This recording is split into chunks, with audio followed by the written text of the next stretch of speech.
The morning sun filtered through the floor-to-ceiling windows of the Manhattan penthouse, casting long shadows across the marble floors that Elena Martinez had walked for 3 years as Mrs. Richard Blackwood. At 28, she possessed a beauty that had once graced magazine covers, but now her emerald eyes held an emptiness that no amount of designer makeup could conceal. "Good morning, Mrs. Blackwood." Margaret, the housekeeper, greeted her with the same respectful distance she maintained every day. Mr. Blackwood left early for his meeting with the Japanese investors. He said he'll be back late tonight. Elena nodded, her manicured fingers wrapped around a crystal coffee cup that probably cost more than most people's monthly salary. Through the window, she could see Central Park spread out below like a green oasis in the concrete jungle. Children played on the playground while their mothers chatted on benches. A scene so normal, so simple, yet so far removed from her reality. "Margaret," Elena said suddenly, her voice barely above a whisper. "Do you have children?" The older woman's face softened slightly. "Yes, ma'am. 2 daughters. They're grown now, with families of their own." "Are they happy?"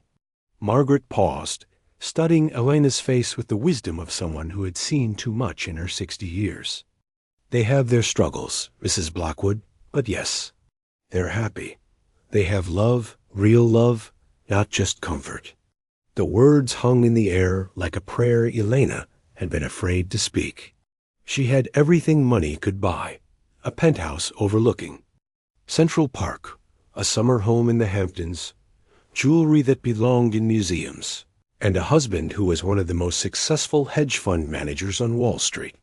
But she had never felt more alone. Richard Blackwood was 45, distinguished and completely absorbed in his empire. Their marriage had been more of a business merger than a love story. She had been a struggling model from a working class family in Queens, and he had been a recently divorced millionaire looking for a beautiful companion to complete his perfect image. The transaction had been clean, almost clinical. She would be his trophy, and he would be her security. "I'm going for a walk," Elena announced, something she rarely did without scheduling it through Richard's assistant First Dot as she stepped onto Fifth Avenue. The city's energy hit her like a wave.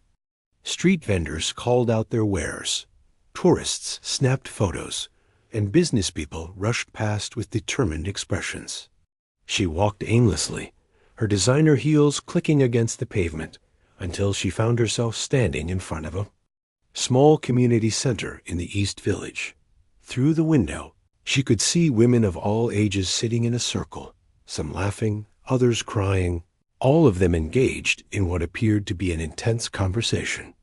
A sign on the door read, "Women's Support Group, Tuesdays 2 p.m., Finding Your Voice." Elena's heart began to race. She had never been in a support group, never needed one according to her life plan. But something about the raw honesty she witnessed through that window called to something deep inside her soul. "Can I help you?" a warm voice asked behind her. Elena turned to see a woman in her 40s with kind eyes and prematurely gray hair. She wore simple clothes and no makeup, but radiated a peace that Elena had never seen before.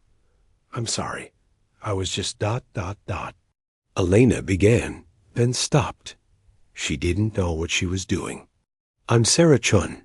I facilitate the group. You're welcome to join. We're just starting." "I don't think I belong here," Elena said, suddenly aware of her expensive outfit and the Cartier watch on her wrist. Sarah smiled. "Everyone belongs somewhere, and sometimes we don't know where that is until we try." "What's your name?" "Elena." She paused, then added, "Elena Martinez." It was the first time in 3 years she had introduced herself with her maiden name. "Well, Elena Martinez, would you like to come in? No pressure, you can just listen." Before she could change her mind, Elena found herself sitting in that circle of women. There was Maria, a single mother working 2 jobs. Jessica, a recent college graduate struggling with anxiety. Beverly, a widow learning to live alone after 40 years of marriage.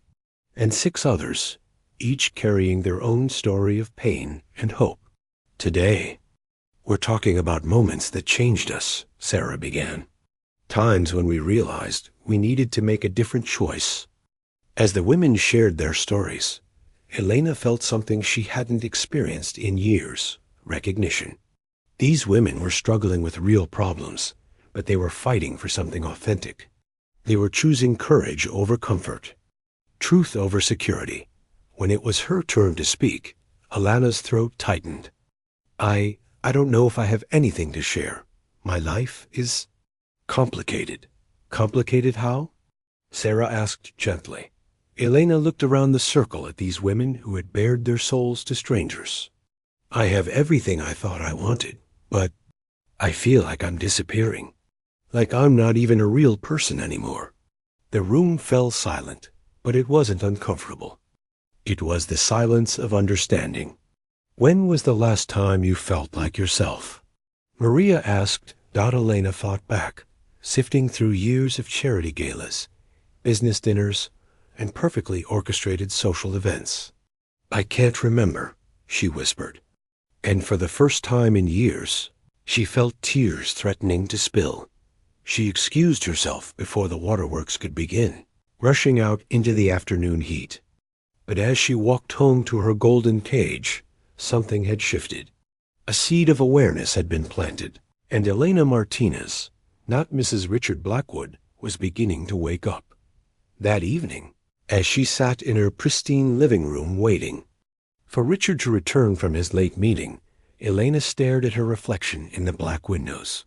Behind her, the apartment gleamed with expensive perfection, but the woman looking back at her was a stranger she was ready to meet.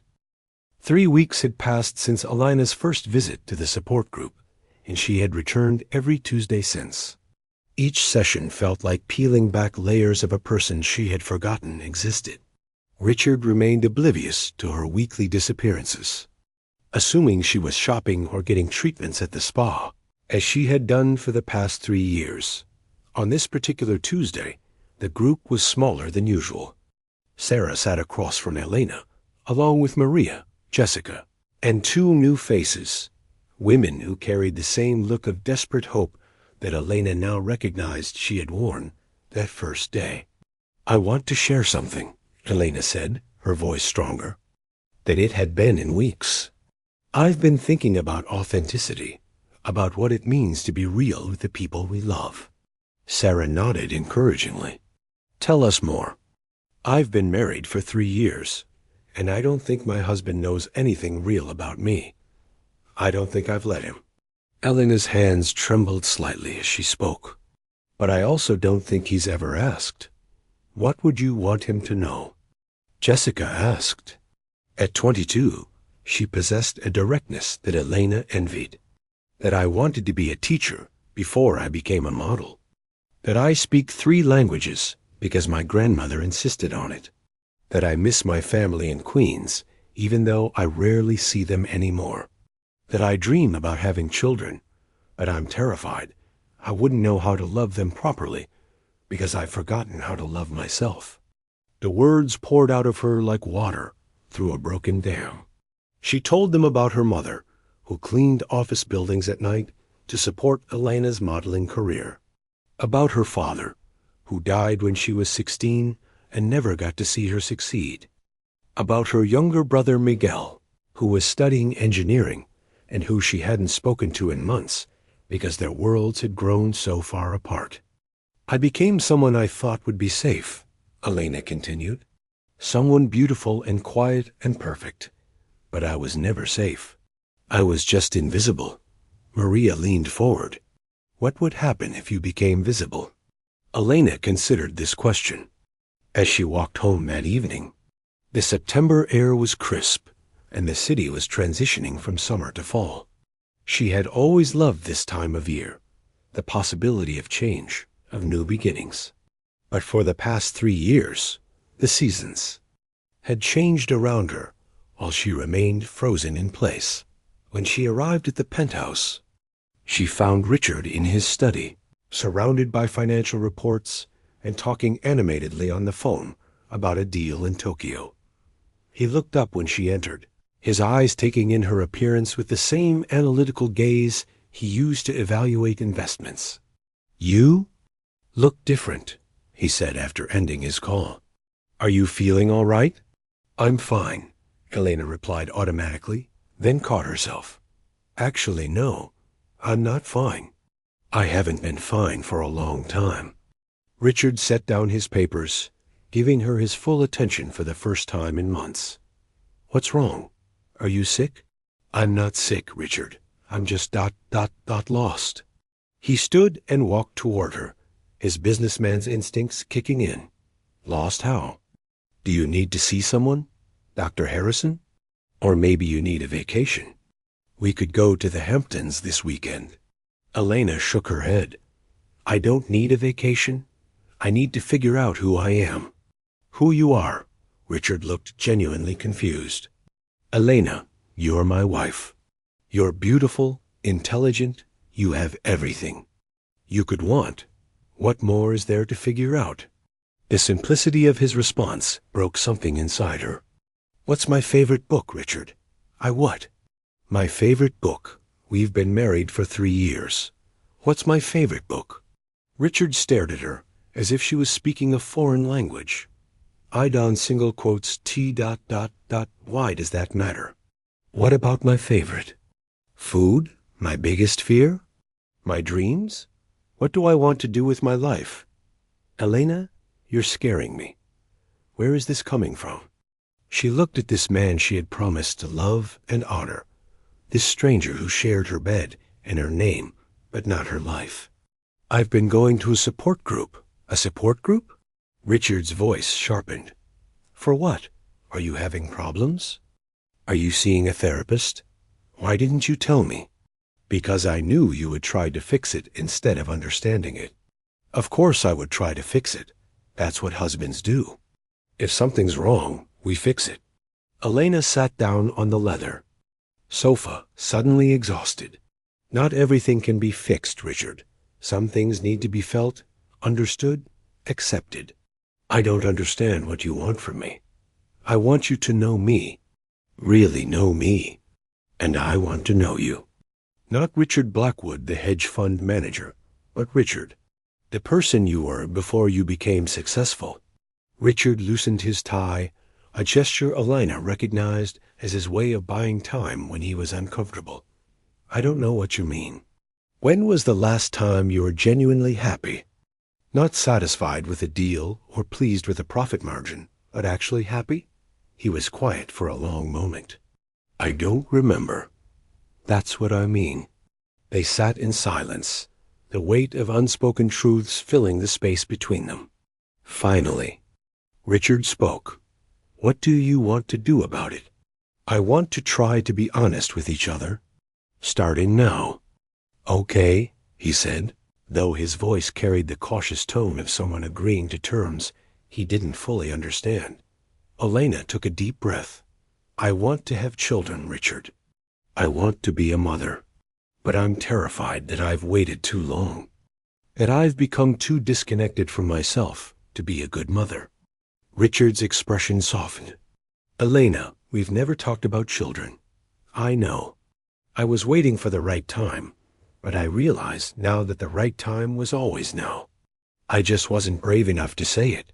Are you brave enough now?" Elena looked at her husband, really looked at him, and saw something she had missed before. Behind his perfectly composed exterior, Richard Blackwood was just as lost as she was. "I'm trying to be."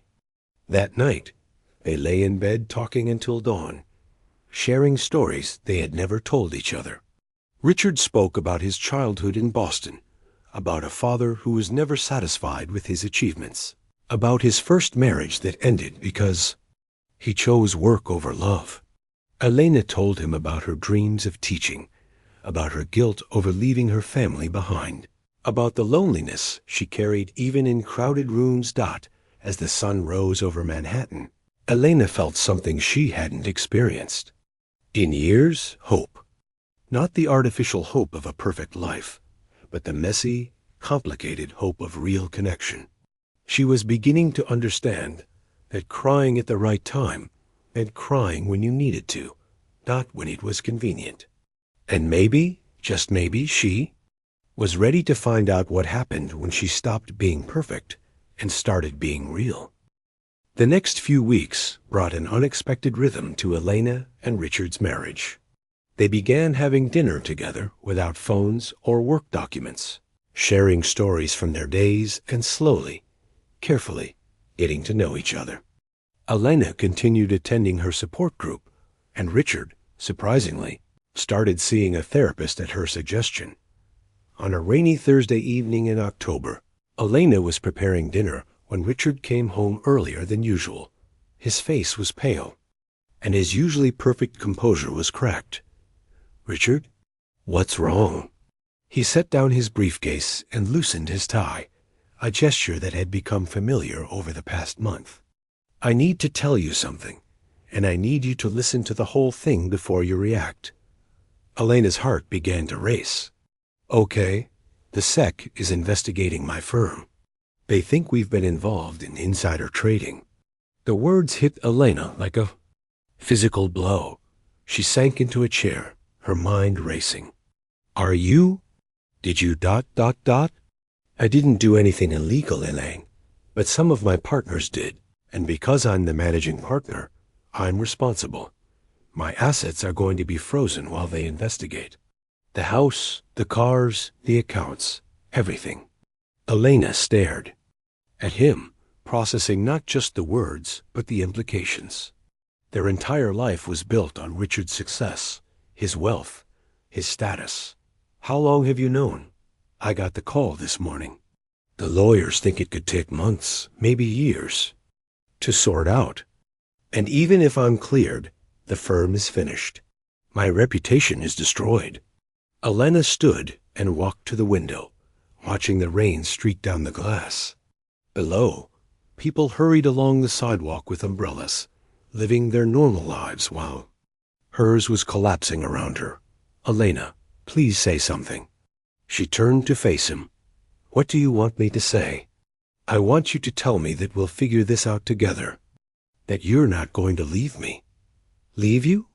Elena looked at him with surprise. "Richard, why would I leave you?" "Because this isn't what you signed up for. You married a successful man, and now I might lose everything."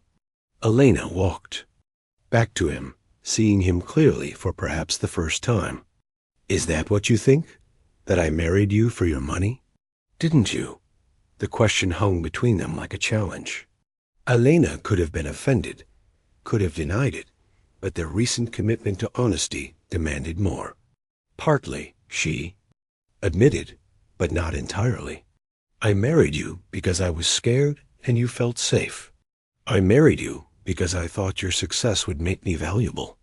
But I also married you because I saw something in you that I recognized, someone who was trying to be perfect instead of real." Richard's shoulders sagged. "I don't know how to be anything else. Neither did I, but I'm learning." That night, Elena called her mother for the first time in 6 months. Rosa Martinez lived in the same small apartment in Queens where Elena had grown up, and the sound of her voice brought tears to Elena's eyes. "Mia, what's wrong? You sound different." "Everything's wrong, Mama, and everything's right. I don't know how to explain it." She told her mother about Richard's situation, about the investigation, about the possibility of losing everything. But as she spoke, Elena realized that the everything she was afraid of losing wasn't the same as the everything she had thought she needed. "You know what I'm going to tell you," Rosa said in her gentle but firm voice. "Tell me anyway. You can't lose what you never really had. Money comes and goes, Mia. But love, real love, that's what lasts." "Do you love him?" Elena considered the question. "I'm beginning to." "Then you have more now than you did 6 months ago." The next morning, Elena woke to find Richard already dressed and sitting in the living room, staring out at the city. She made coffee and sat beside him. I called a real estate agent, he said without looking at her. We need to put the penthouse on the market. Okay. I also called a lawyer about the prenup. You shouldn't have to suffer because of my mistakes. Elena set down her coffee cup. What does that mean? It means you can leave, Elena. You can take your settlement and start over. You're young. You're beautiful. You don't need to stay tied to this mess. Richard, look at me. He turned, and she saw something in his eyes she had never seen before. Fear. Not fear of losing money or status, but fear of losing her. I'm not going anywhere, she said. You don't understand. I might lose everything. We might have to live in a regular apartment, drive a regular car. I might have to get a regular job. This isn't the life you chose. Elena felt tears building in her eyes. Not tears of sadness, but tears of clarity. The life I chose was empty. Richard, it was beautiful and comfortable and completely meaningless. I was sleepwalking through my own existence. But you had security. You had everything you needed. I had everything I thought I needed, but I didn't have you. The real you. And you didn't have me? Richard's composure finally cracked. I'm so scared, Elena. I don't know how to be anything other than successful. What if I'm nothing without it? Elena reached for his hand. Then we'll figure out who you are together, who we are. What if we don't like who I am without all of this? What if we do? That afternoon, Elena attended her support group with a different energy. When it was her turn to speak, she told them about Richard's situation, about the investigation, about the possibility of losing everything. How do you feel about it? Sarah asked. Scared, Elena admitted, but also relieved. Relieved. How? I think I've been waiting for permission to be real. And maybe this is it. Maybe losing everything we thought we needed is the only way to find what we actually need. Maria nodded. Sometimes the worst thing that happens to us is also the best thing. I keep thinking about something my mother said. She told me I can't lose what I never really had. And I realize now that all the stuff, all the status, all the perfection, I never really had it. It was just a costume I was wearing. What do you want to do now? Jessica asked.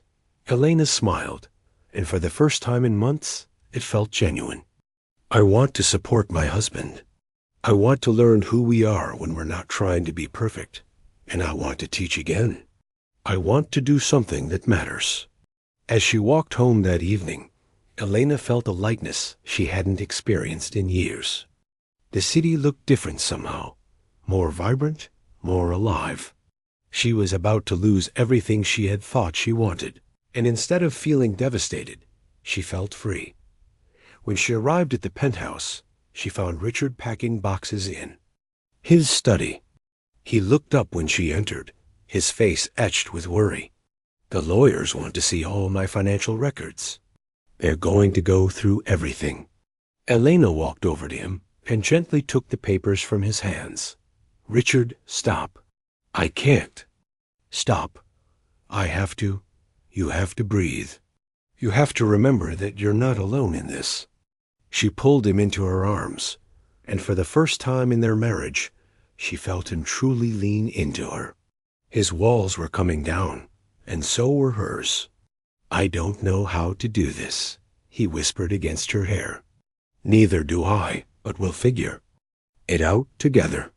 As they stood there holding each other in the ruins of their perfect life, Elena realized that she was about to cry for the first time in their marriage. Not tears of sadness or fear, but tears of relief.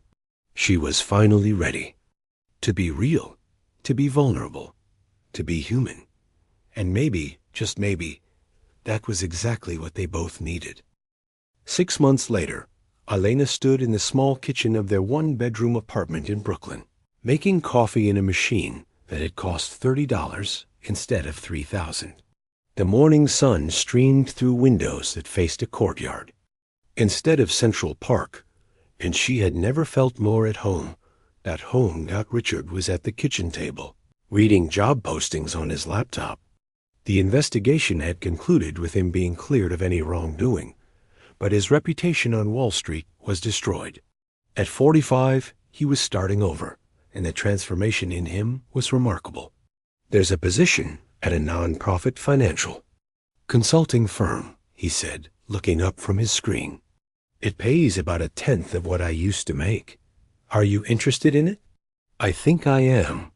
They help small businesses in underserved communities get access to capital. It's not about making millionaires richer. It's about giving people opportunities. Elena smiled. You should apply. Elena, you know this means we'll probably never have the penthouse back, right? We'll never have that life again. Good, she said, sitting across from him. That life was killing us both. Richard reached across the table and took her hand. I have something to tell you.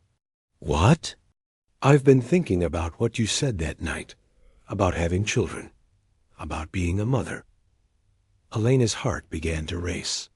They had talked about it several times over the past months, but always in theoretical terms, as if it were a dream, too fragile to examine closely. I want that too, Richard continued. I want to be a father. Not the kind of father my father was, absent and critical, but really present, really there. Richard ... I know we don't have much money right now. And I know the timing seems terrible, but I keep thinking that maybe this is exactly the right time. Maybe we needed to lose everything else to find what really matters. Elena felt tears welling up in her eyes. I'm scared. Of what? Of messing it up. Of being so damaged that I can't be a good mother. Richard squeezed her hand. Elena, look at me. You're not damaged. You're healing. And you're the strongest person I know. I don't feel strong. You left everything familiar to sit in a circle with strangers and tell the truth about your life. You stayed with me when I lost everything. You chose love over security. If that's not strength, I don't know what is. Elena wiped her eyes. I've been wanting to tell you something too. What? I got a job. Richard's face lit up. Where? At a community center in Queens. They need someone to teach English to immigrants. It's part-time, and it barely pays anything. But it's what you want to do. Yes, it's what I want to do. They sat in comfortable silence, holding hands across their small table in their small apartment. And Elena realized that she had never felt richer. That evening, Elena attended her support group for what she knew would be one of the last times. She had been going for almost a year now, and the circle of women had become like family to her. Maria had gotten a promotion at work. Jessica had started graduate school, and Beverly had begun dating again. I have news, Elena announced when it was her turn to speak. Good news or challenging news? Sarah asked with a knowing smile. Both. Richard and I are going to start trying to have a baby. The room erupted in congratulations and hugs. When the excitement settled, Sarah asked, How are you feeling about it? Terrified and excited in equal measure. I keep thinking about this past year, about how much I've changed. A year ago, I was so disconnected from myself that I couldn't even cry. Now I cry all the time, when I'm happy, when I'm sad, when I'm overwhelmed. It's like I'm finally feeling everything I've been pushing down for years. That's growth, Sarah said. That's healing. I'm also thinking about my mother, Elena continued. She raised me while working 2 jobs, and I always thought she was just surviving. But now I realize she was actually living. She was present for every moment of my life, even when she was exhausted. She taught me that love isn't about having perfect circumstances. It's about showing up no matter what. Maria nodded. What would you tell the Elena who walked in here a year ago? Elena thought about this question. I would tell her that it's okay to be scared, that it's okay to not know who you are, that sometimes the best thing that can happen to you is losing everything you thought you wanted, because that's the only way to discover what you actually need. And what do you actually need? Jessica asked. Connection, purpose, the courage to be real, even when it's messy. A partner who sees me, not just the version of me that looks good on his arm. The chance to love someone completely, without conditions. As the meeting ended and the women began to say their goodbyes, Elena felt a deep sense of gratitude. These women had witnessed her transformation, had held space for her pain and her growth, had shown her that healing was possible. Walking home to Brooklyn, Elena called her mother. Mia, you sound happy. I am happy, Mama. Really happy. And I wanted to thank you. For what? For showing me how to be strong without being hard. For teaching me that love isn't about perfection. It's about presence. Elena, are you crying? Yes, Elena laughed through her tears. I cry a lot now. Richard says it's like I'm making up for lost time. Good. Tears are prayers, Mia. They're how we talk to God when we don't have words. Mama, Richard and I are going to start trying for a baby. Rosa was quiet for a moment. Then Elena heard her mother's own tears. Oh, Mia, you're ready now. You're finally ready. How do you know? Because you're not afraid to cry anymore. Because you've learned that being vulnerable isn't weakness. It's courage. And that's the most important thing you can teach a child. That night, Elena lay in bed next to Richard in their small apartment, listening to the sounds of the city outside their window. It was different from the sounds 40 floors up. More human, more immediate, more real. Richard? I love you. I love you too. No, I mean I really love you. Not the successful version of you. Not the version of you that I thought would. Keep me safe. I love the man who reads job postings for nonprofits and gets excited about helping small businesses. I love the man who's brave enough to start over at 45. I love the man who wants to be a different kind of father than his father was. Richard turned to face her in the darkness. Elena, when you first told me you were going to that support group, I thought you were having a breakdown. I was having a breakdown. The best breakdown of my life. I was so scared you were going to leave me. I was so scared you were going to leave me when I stopped being perfect. You were never perfect. You were just afraid. And so was I. Elena felt tears on her cheeks again. The good kind. The kind that came from joy rather than pain. I think I'm ready now. Ready for what? Ready to be a mother. Ready to love someone completely. Ready to be imperfect and real and present. Richard kissed her forehead. I think I'm ready too. As Elena drifted off to sleep, she thought about the journey that had brought them here, from the golden cage of perfection to the messy, beautiful reality of authentic love. She had cried at the right time, had finally said it was the first time she was being truly honest about her feelings, and what her millionaire husband had done in response was the most surprising thing of all. He had chosen love over image, connection over comfort, and reality over perfection. He had chosen her, not the trophy wife she had been, but the real woman she was becoming. And tomorrow, they would begin the next chapter of their story together. 2 years later, Elena stood in the nursery of their Brooklyn apartment, gently rocking her 6-month-old daughter, Sophia Rosa Blackwood. The room was small, but filled with love, hand-me-down furniture from her mother, books in 3 languages, and a mobile that Richard had made himself during Elena's pregnancy. She's beautiful, Richard whispered from the doorway, having just returned from his job at the nonprofit, where he was now the director of community outreach. She looks like you when she's concentrating, Elena said, smiling at her husband. Same. Furrowed brow when she's trying to figure something out. Richard approached and gently took Sophia from Elena's arms. How was your day? Good. Maria stopped by with her daughter. It's amazing how becoming a mother changes your perspective on everything. How so?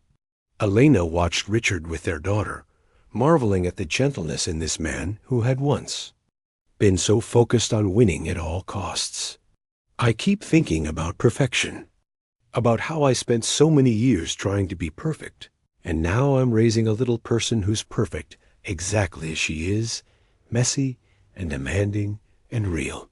Speaking of messy, Richard said with a laugh as Sophia spit up on his shirt, I think someone's trying to tell us something.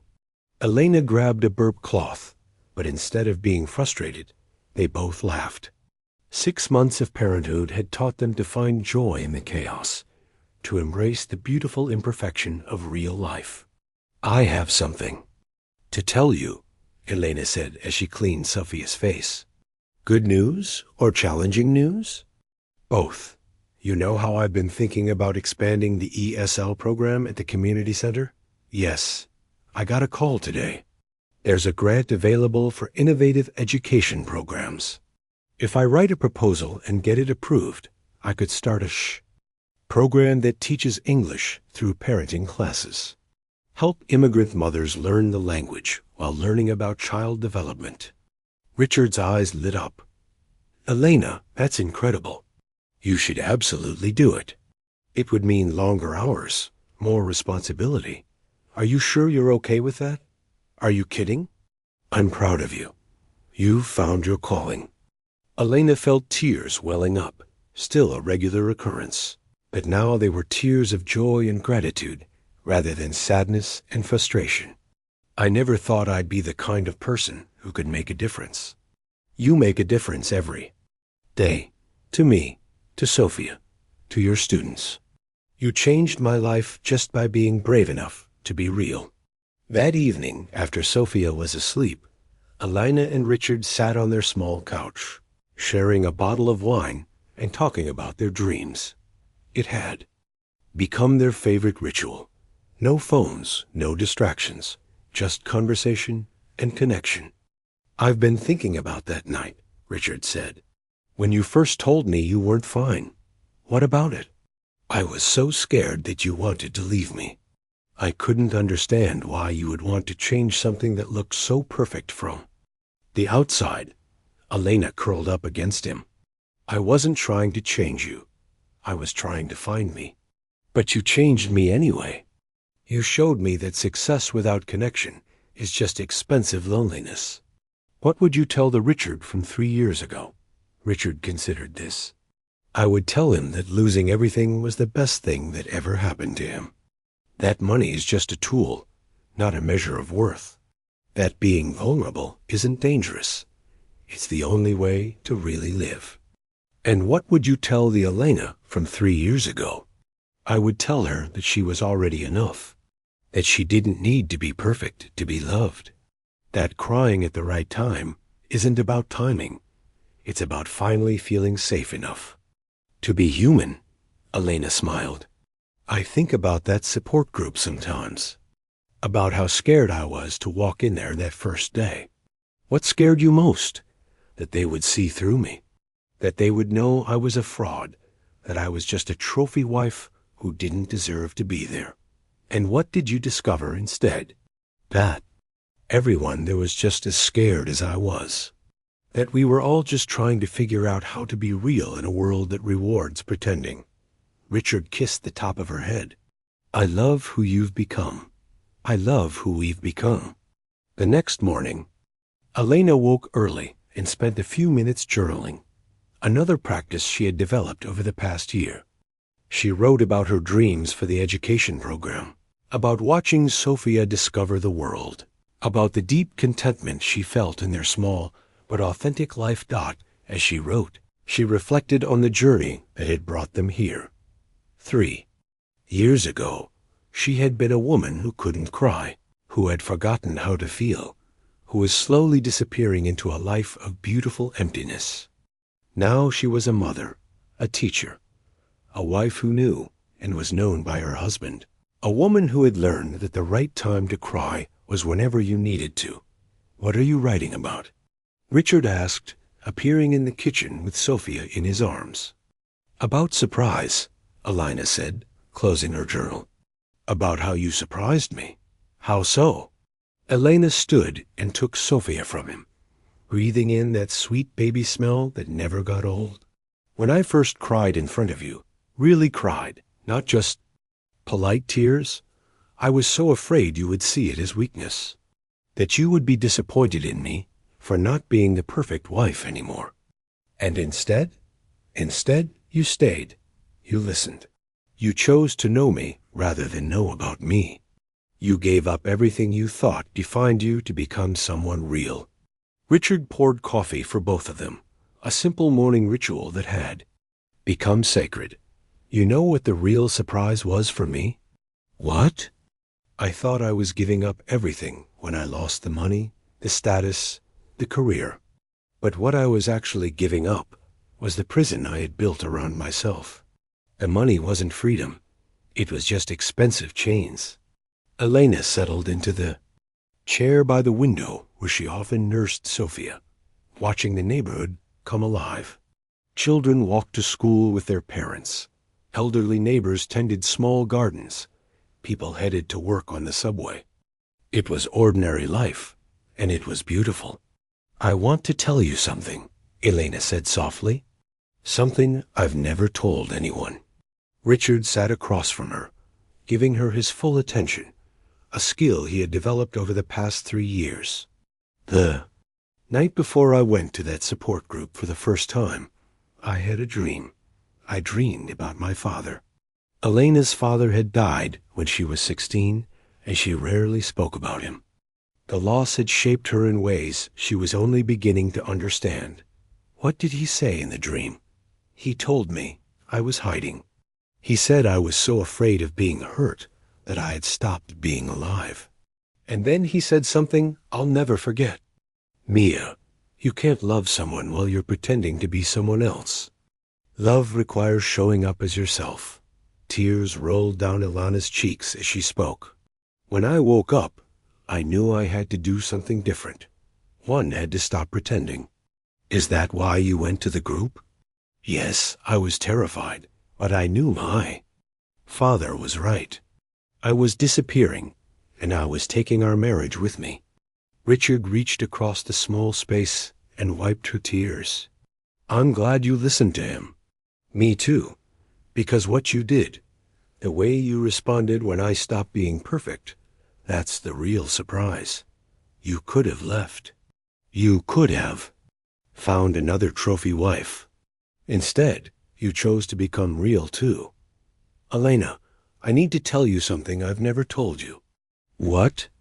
"The night the sick investigation started, after I told you about it, I sat in my study and cried for the first time since I was a child.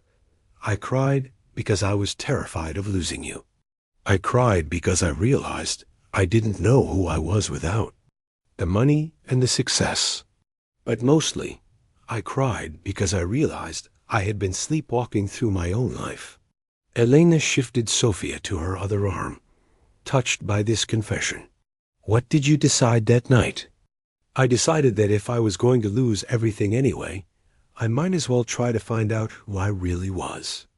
I decided to stop performing and start living." "And what did you discover?" Richard smiled. "I discovered that I actually like helping people more than I like making money. I discovered that I'd rather have a small apartment with you than a penthouse with a stranger. I discovered that being a father is harder and more wonderful than any deal I ever closed." Sophia began to fuss, and Elena started to rock her gently. "She's getting hungry. I'll make breakfast while you feed her," Richard said, standing to kiss both his daughter and his wife. As Elena nursed Sophia, she thought about the ripple effects of that one moment of honesty 3 years ago. Her decision to stop pretending had changed everything, not just for her and Richard, but for the students she taught, for the other mothers in her program, for Sophia, who would grow up with parents who knew how to be real with each other. "Elena?" Richard called from the kitchen. "Your mother's here." Elena looked up to see Rosa Martinez coming through the door, carrying a bag. of groceries, and wearing the brightest smile. Abuela, Elena said, even though Sofia couldn't understand yet. Your grandmother is here. Rosa hurried over and gently took Sofia from Elena's arms. How's my beautiful granddaughter? She's perfect, Elena said. Just like her grandmother. Taught me to be perfectly imperfect. And how are you, Mia? I'm happy, Mama. Really, genuinely happy. Rosa looked around the small apartment with satisfaction. Good. This is a home filled with love. That's worth more than all the penthouses in Manhattan. As they prepared breakfast together, 3 generations of women in a small Brooklyn kitchen, Elena reflected on the journey that had brought them here. She had started out trying to be perfect, then learned to be real, and finally discovered that being real was its own kind of perfection. Mama, Elena said as they sat down to eat, I want to ask you something. Anything. Were you disappointed? When I married Richard? When I moved to Manhattan and became someone different? Rosa considered this carefully. I was worried. I could see you disappearing into that life. But I wasn't disappointed. I was proud of you for surviving, for finding a way to be safe. I just hoped that someday you would find your way back to yourself. And now I see my daughter again.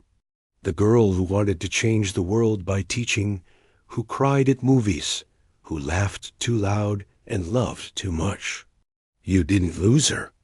You just hid her for a while. Elena felt that familiar tightness in her chest that preceded tears. I almost lost myself completely, but you didn't. You found the courage to be vulnerable, and that saved you. That saved all of us. Richard joined them at the table, Sofia now content in his arms. What are we talking about?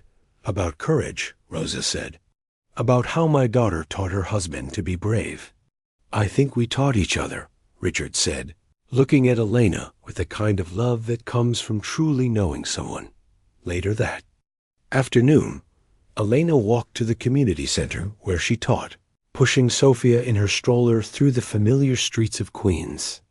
She had meetings about the grant proposal, classes to prepare, and a dozen other responsibilities, but she moved through them with a sense of purpose she had never felt before. In her office, a small space she shared with 2 other teachers. Elena worked on her grant proposal, while Sofia napped nearby. She wrote about the power of education to transform lives, about the courage it takes to start over in a new country, about the importance of supporting mothers as they navigate new challenges. As she wrote, she thought about her own transformation. 3 years ago, she had been a woman who couldn't cry, who had forgotten how to feel, who was slowly disappearing into a life of beautiful emptiness. The grant proposal in front of her was proof of how far she had come, not just surviving, but thriving, not just living, but making a difference. Elena? Her colleague Maria knocked on the door. How is the proposal coming? Good. I think really good. I'm writing about authentic connection, about how we learn better when we feel safe to be vulnerable. That sounds like something you know. About, Elena smiled. I do. I learned it the hard way, but I learned it. That evening, the small apartment filled with the sound of Sofia's laughter as Richard made silly faces at her during dinner. Elena watched them together, marveling at the ease between them, the natural affection that had developed over the past 6 months. She's going to be a daddy's girl, Elena observed. Is that okay with you? It's perfect. I love watching you with her. You're so gentle, so present. Nothing like the driven businessman who was too busy to really see me. That man was terrified of intimacy. He thought vulnerability was weakness. And now? Now I know that vulnerability is the only way to real strength, the only way to real love. As they put Sofia to bed together, Elena felt overwhelmed by gratitude. Their life was small and sometimes difficult, but it was real. They were real. And that made all the difference. Richard, Elena said as they settled into bed, I want to tell you something. What? I'm proud of us. I'm proud of who we've become, individually and together. I'm proud that we chose love over comfort, truth over perfection, reality over performance. I'm proud of us too, but mostly, I'm proud of you. You were brave enough to go first, to show me what real looked like. Elena curled up against him, feeling the solid warmth of his presence, the security that came not from money or status, but from being truly known and loved. Do you ever miss it? She asked. The old life? Sometimes I miss the illusion of control, the feeling that I had everything figured out. But I don't miss the loneliness. I don't miss the performance. I don't miss the man I was when I was too afraid to be real. I don't miss it either.